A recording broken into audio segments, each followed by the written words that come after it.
Reka nsubire kubahereza mwiriwe canke mwaramutse bivanye naho buri umwe wese aherereye. Mwe banywanyi bacu mubana natwe mu makuru n'ibiganiro vya misi yose tubandanya gushikiriza kuri no monesha kuri yacu kandi yanyu Muhuza TV. Uyu ni umwanya tugiye kubageza ko amakuru biriko biravugwa bigezwe ko muri kano kanya ngaha mu gihugu c'u Burundi, akaba ari amakuru tuza kugaruka kuri vyinshi cyane cyane biri mu bisata bitandukanye, harimo igisata ca politike, agateka kazina muntu, intwaro ibere ndetse n'ibindi vyinshi bitandukanye. Ni mugihe kandi muri uno mwanya tuza kugaruka kuri rusansuma yoba igiye gutangura, aho Perezida Evariste Ndayishimiye yaratanguje rusansuma rw'abanyagihugu, uburaro, uburimyi n'ubworozi. Tubibutse ko muri rusansuma kandi hazobamwo guharura amatungo abanyagihugu batunze. Aha rero umuntu niho acebaza ibibazo vyinshi bitandukanye. Mu minsi iheze canke se mu mezi aheze twarabonye ivyabaye ku muryango w'uwahoze ari umushikiranganje wa mbere wa leta y'u Burundi Guillaume Bunyoni. Amatungo yiwe menshi kuri ubu yarayanyazwe, ndetse ico akaba ari icemezo cavuye muri sentare nahinyuzwa cane cane mu gisata cayo c'iyungururizo, kuko ari naho Guillaume Bunyoni yaburanye ubwa nyuma. Amatungo yahoze ari umushikiranganje wa mbere Guillaume Bunyoni akimara gufatirwa, vyagaragaye yuko hari ikintu kimwe indongozi nkuru zo mu gihugu zidakora, harimwo guharuza amatungo batunze ndetse no kuyerekana, nkuko tuza kubigaruka ko ejo haheze Perezida Evariste Ndayishimiye n'umukenyezi wiwe Angeline Ndayishimiye barakiriye ku kirimba c'umukuru w'igihugu abariko barakora rusansuma rw'abanyagihugu rw'uno mwaka w'ibihumbi 2024. Perezida ahejeje kwishura ibibazo vyabo, Ndayishimiye yahimirije abarundi bose kwitaba rusansuma no kwishura neza ibibazo bazobazwa. Muri ivyo bibazo harimo ibijanye n'abagize imiryango, amatungo y'imiryango, ubuzi abantu bakora ndetse n'ibindi. Hari utubazo dushobora kwibaza hano, ari navyo tuza kugaruka ko mu makuru yacu arambuye. Ikibazo ca mbere, ese ubwo umuryango w'umukuru w'igihugu nawo uzotanga ukuri kose ku matungo utunze? Ikindi kibazo kiza kwibaza benshi bariko baribaza n'ingene benshi bibaza, ese iyi yoba ari rusansuma ya politike? Kuko iyi rusansuma y'abanyagihugu igira kane mu Burundi, inyuma yabaye mu mwaka w'igihumbi kimwe amajana 1979, yabaye mu mwaka w'igihumbi kimwe amajana 1989, ndetse niyabaye mu mwaka w'ibihumbi 2008. Izindi rusansuma zose zari zo gufasha leta gutegura imigambi myiza, nkuko tuza kubigaruka ko. Aho uherereye hose rero ndagwaye kaze, wowe ndaguhereye kaze murano makuru, nkuko tuza kugaruka kandi ku bindi bibazo vyinshi biriko biribazwa. Ese ubutunzi bwanditswe ku bana bwo nabwo buzovugwa? Ese ubwo bizovuga ko ari umuhungu ashora inzahabu hanze? Uyu bikaba bivuga ko ari umuhungu w'umukuru w'igihugu wa Perezida Evariste Ndayishimiye, nkuko tuza kubigaruka ko vyose ntimuze gucikanwa. Ese ivyo amatungo y'indongozi nkuru cane cane mu gisata ca politike, mu magambwe ndetse no mu nzego z'umutekano atanditswe nayo azoharurwa canke yoyo azofatwa ko n'ubundi atariho mu gihugu? Ufyende subscribe canke sabone niba utari wafyenda ko kugira ngo utocikanwa nayo dushikiriza, usangize kandi no makuru bagenza aho bari hose kugira ngo nabo baje barashikirwa n'abiriko biravugwa bigezwe ku ngaha mu gihugu c'u Burundi, hanze imbezi igihugu c'u Burundi ndetse no makungu ya kure. Ndabaye kaze muri ano makuru. Ejo haheze hari kwigenekerezo ya kabiri Nyakanga uyu mwaka w'ibihumbi 2024, Perezida Ndayishimiye n'umukenyezi wiwe Angeline Ndayishimiye barakiriye ku kirimba c'umukuru w'igihugu abariko barakora rusansuma rw'abanyagihugu rw'uno mwaka w'ibihumbi 2024. Muri ivyo mu bibazo kandi bizorabwa ko muri iyo sansuma harimwo ibijanye n'abagize imiryango, amatungo y'imiryango, ubuzi bakora ndetse n'ibindi. Benshi bakibaza bati, ebwo umuryango w'umukuru w'igihugu waratanze ukuri kose? Ubundi ibwirizwa shingiro ry'u Burundi rirategeka abategetsi bo hejuru kuvuga amatungo yabo bacinjira mu mabanga no mu gihe bayavuyemwo. Muri Nyakanga umwaka w'ibihumbi 2020, Perezida Ndayishimiye yaratangaje ko abategetsi b'u Burundi batoshobora kuvuga amatungo yabo kubera hariho abashobora kumara indwi yose bataraheza kuyavuga. None ubu twokwizera ko mu minota mikeyi yashoboye kuvuga amatungo yovuze indwi yose. Ubu twokwibaza ko kigwi c'abantu yakibwiye amatungo afise. Amatongo yose yiwe, amazu yose amaze imisi agura, harimwo nayo yoba yandika ku yandi mazina y'abitwa abarwizatunga bariko baraduka batahoraho.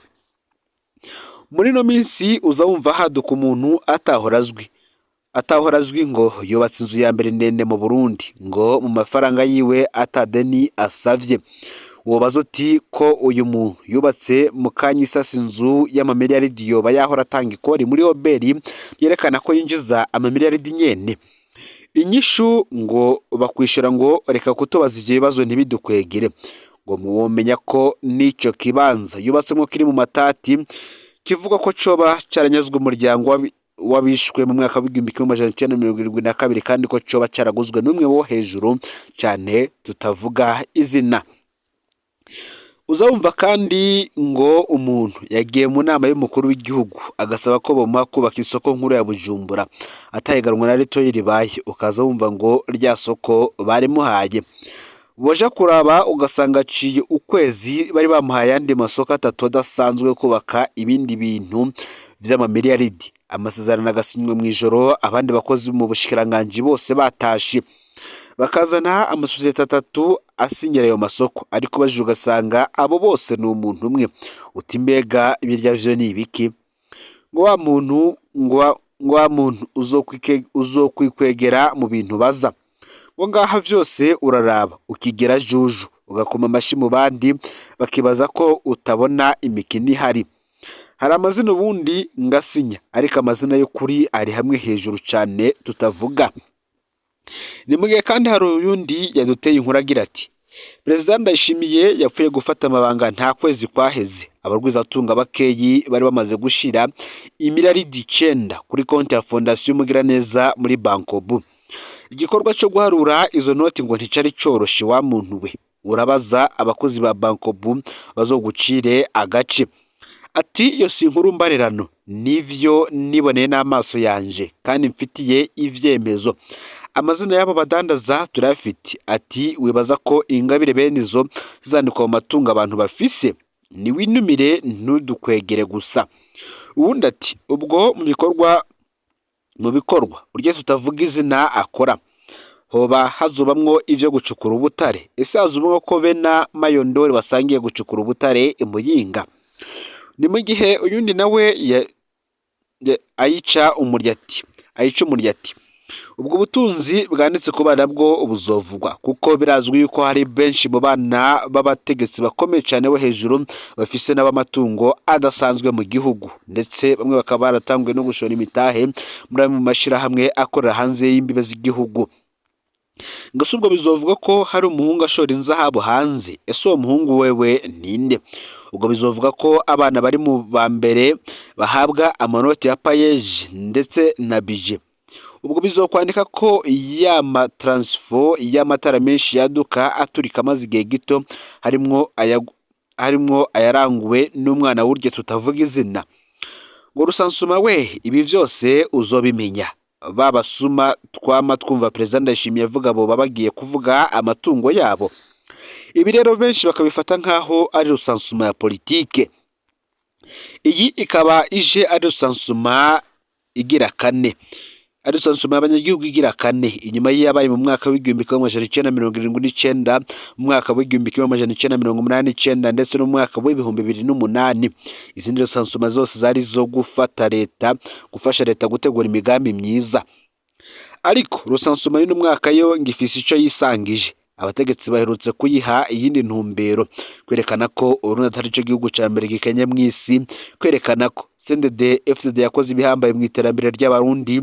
Mu ncamake ngo ni Rusansuma igiye kutwereka ko Uburundi ari Edeni koko.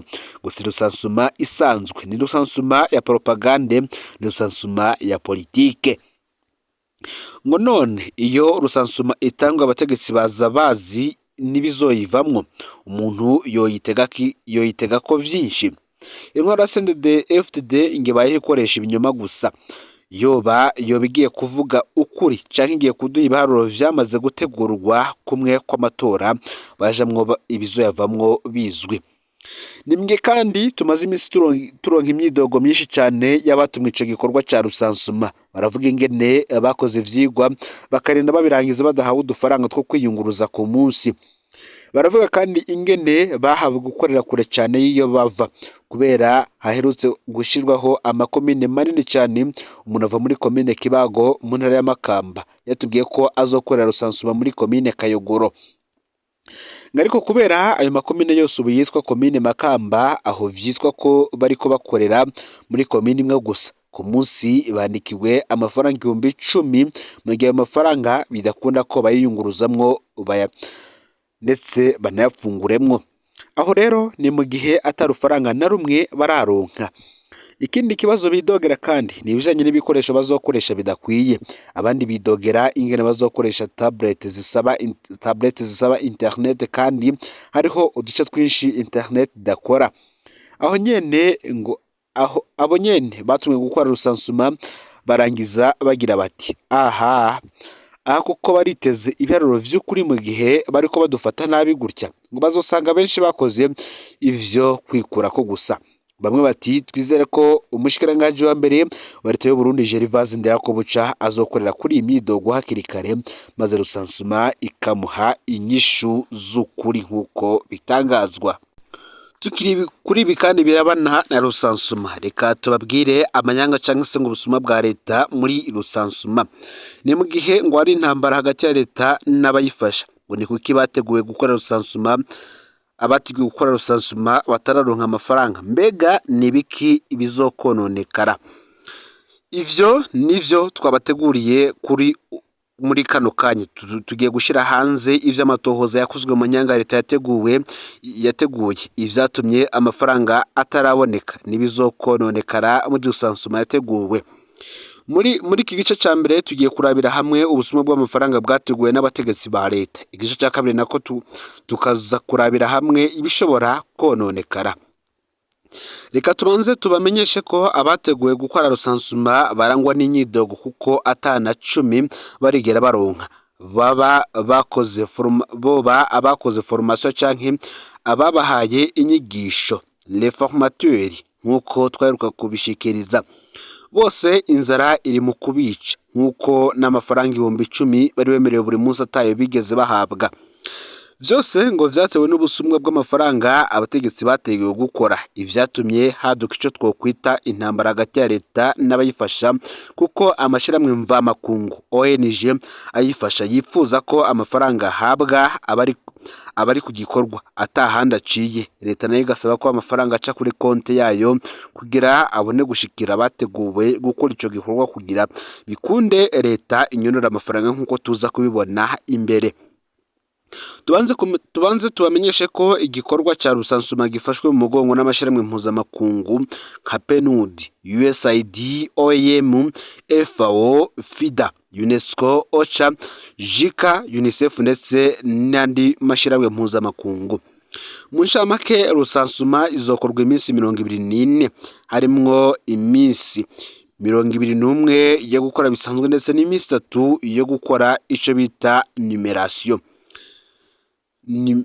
Izokorwa n'abashika 18,000. Abo benshi bagizwe n'urwaruka rutagira akazi, abashomeri nkuko bivugwa. Mu masezerano leta yahaye kandi abo bazokora ico gikorwa handitse ko bazohembwa amafaranga 730 muri ya minsi 24, bisigura ko umwe wese azoba ariko ahembwa 30 ndetse n'amafaranga 541 y'amafaranga y'amarundi buri munsi yimenya. Aha rero niho hahagaze ubusuma buteye ubwoba bwateguwe n'abategetsi ba leta. Muti none mu mategeko bategerezwa guhabwa amafaranga angahe? Nkuko bisanzwe biri bikanagaragarira mu itegeko rishasha ryashizwe abana kugenekerezo ya 24 Ruhuhuma uyu mwaka wa 2024, ryatewe ku mukono n'umushikiranganje wa mbere wa leta y'u Burundi Gervais Ndirakobuca. Handitse ko ayo mashiramwe mva makungu ONG ategerezwa guhemba umurundi azoba ari mu gikorwa ca rusansuma amafaranga angana n'ibihumbi 126 vy'amafaranga y'amarundi ku munsi umwe gusa. Ayo mafaranga arimwo ayo gupfungura ndetse n'uburaro.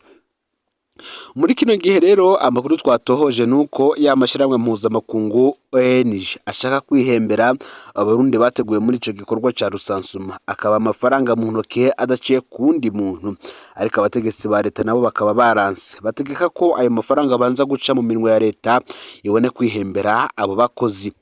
Ibishomeri vyateguwe muri ya rusansuma, ya mashirahamwe nayo gushika ubu yaranse gusohora amafaranga. Aha rero sinzi ko ya mashirahamwe yamaze kumenya ubusuma abategetsi ba leta baba barateguye, kuko iyi ntambara niyo yatumye babana b'igihugu bicwa n'inzara iyo barungitswe muri rusansuma ikaba itaratangura.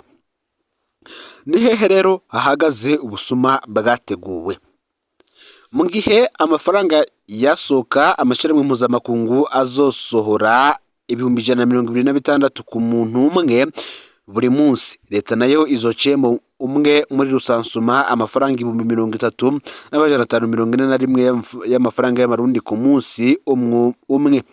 Bisigura ko leta izobisahuye 95 n'amafaranga 459 ku muntu umwe buri munsi. Muca mutahura rero amafaranga azonyuruzwa buri munsi kuri bamwe 18,000 bazoba bari muri ya rusansuma. Bisigura ko buri munsi leta yoca inyuruza amafaranga angana n'umuraridi imiliyoni 718 ndetse n'ibihumbi 262 ku munsi. Aha rero ucurwiza iminsi 24 rusansuma izomara. Mbega none bizoca bigenda gute? Amashirahamwe mpuzamakungu ese azokwemera gucisha amafaranga mu minwe ya leta? Mbega hamwe ayo mashirahamwe atovyemera, abategetsi ba leta bo bazovyifatamwo gute? Ese bokwemera ko rusansuma yagarara canke ibandanya? Utwo n'utubazo tumwe bamwe n'abandi bagenda bibaza cyane cyane barabiye ku busuma ndetse n'amanyanga ari muri iyi rusansuma. Ni mu gice cya kabiri tuza kurabira hamwe ibishobora kononekana muri ino rusansuma yatanguye. Ngayo rero amakuru yaragezwe ko muri kano kanya aho uri hose ufyone subscribe canke sabone niba utari wafyina ko kugira ngo tucikarwe na dushikiriza usangize ano makuru bagenza aho bari hose kugira ngo nabo baje barashikirwa nibiba biriko biravugwa bigazwe ko nga mu gihugu cy'u Burundi, hanze y'imbezi y'igihugu cy'u Burundi ndetse no makungu yakure. No Muhuza TV, Imana ibahezagiye mu bikorwa byanyu vya misi yose muriko murakora.